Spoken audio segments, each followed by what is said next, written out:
I started several hours ago now saying that, for me anyway, the budget is a story. It's a story that we write. It's a story that tells the public and the world what we as a state are all about, where we are and where we hope to go.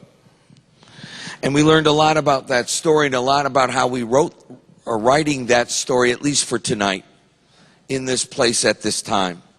I don't like the story that we wrote. I wish we could write another story, because the story that this budget tells is uncomfortable for many of us. It's a story, as I've learned at least, that in order to be written, needed to ignore the Constitution. It was an inconvenient fact because of the amount of money that we wanted to spend that we broke the constitutional spending cap. A pretty serious thing. Done it before. There was ways to do it, and we chose to ignore that. That's not a good story to tell.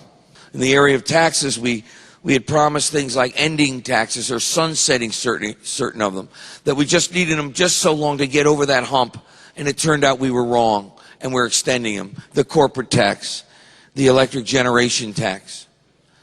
I'm sure we all wanted to write a story that said that the gas tax that is going to go in effect on the first day of this biennium, that's going to that increase from 7% gross receipts tax to 8.1.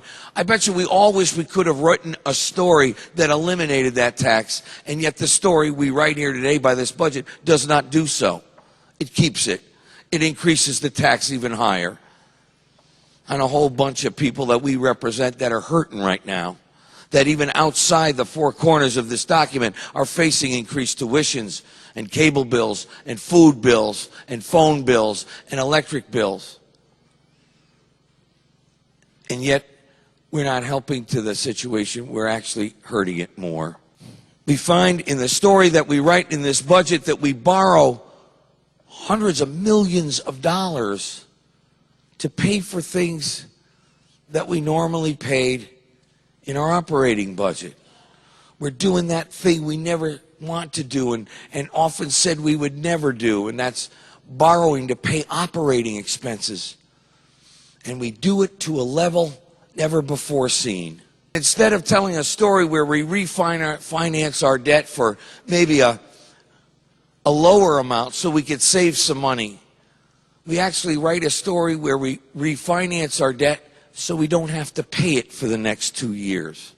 So we put it off. We kick that can down the road, as that cliche has been so used in the most recent time. We learned tonight in our story that we take money from various accounts that we put forth and created with all sincerity to help things like the environment or education or transportation. Promises that we made to people, earnest promises. And we found out tonight that the story we write says we can't keep those promises. We have to strip money from those accounts. They can't be spent on the things we thought they'd be spent for, because we just got to keep our state afloat. Promises as we made as early as several hours ago. We find that we must break with regard to the story we're telling with this budget. Stories that are promises that we made in the last biennium to our municipalities who so desperately say do no harm to us. And we gave them that glimmer of hope a couple of years ago by giving them a revenue stream, by increasing the sales tax, so that that hardship we were putting on everybody at least had some benefit to it, to the municipalities. And nearly 2 years later, we're ripping it out. We're not doing it anymore. We got to break the promise. That's the story this tells. We write a story tonight that we're about to vote on that says we're still sort of doing it day to day. We're still, and I say this with due respect, making it up as we go along.